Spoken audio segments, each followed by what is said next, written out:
आई साहेब काय कधी तू बाळा काय करावं लागलं इकडे येऊन? काय करायला लागला खाली डाळिंब पडले ती ही टाकायला लागली ग. कसला सोन्यासारखा माल बघा नुसता चम चम चम चम चम चमकतोय नुसता.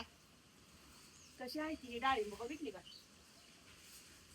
कशी डाळिंब आहे ती, पण ह्याला नाही काय सुद्धा रेट. सगळी बाग उतरायला आली आता. टमाटी कशी पिकली रेट खाली आता बाग आपली उतरल्यावर मग येणार आहे परत हा, दोन गणपतीच्या बागाची ते टायमिंगला. शेवटची बाग राहिली बघा ही. एवढा मोठा सोन्यासारखा ही माल आता माती मुलाला विकायची पाळी आली. वाईट एवढ्या गोष्टीचं वाटतं, एवढं कष्ट आहे साहेबांचं आणि सगळ्याच आणि घरच्यांचं. खर्च सुद्धा निघला नाही.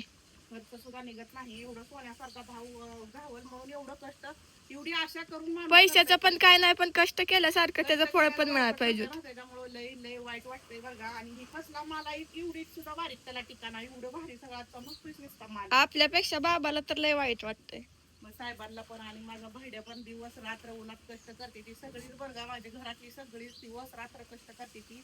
म्हणून साठी सांगण्याचा उद्देश तुम्हाला काय आहे की एवढा मोठा सोन्यासारखा बघायचं म्हणलं तर आता पुन्हा लक्ष्मीच्या टायमाला ही किती आता एवढा परत लय रेट येणार ह्याला. डाळिंब बघायचं नसणार बघायचं कुठं. म्हणलं तर ही नाही. पण काय झालं माहित आहे का, पाणी ही नसल्यामुळं पण जरा बागा लवकरच झाल्यामुळं ही लवकर माल उतरायला आला जरा केल्यामुळं. पण काय करणार आता, घालवल्याशिवाय तर भाग नाही. कसं असं ना, आता नाही इलाज आहे, आपला काय उपयोग नाही बोलून. शेवटची बाग उतरली.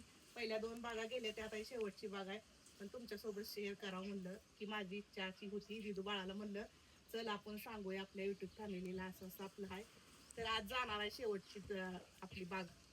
चला. चला.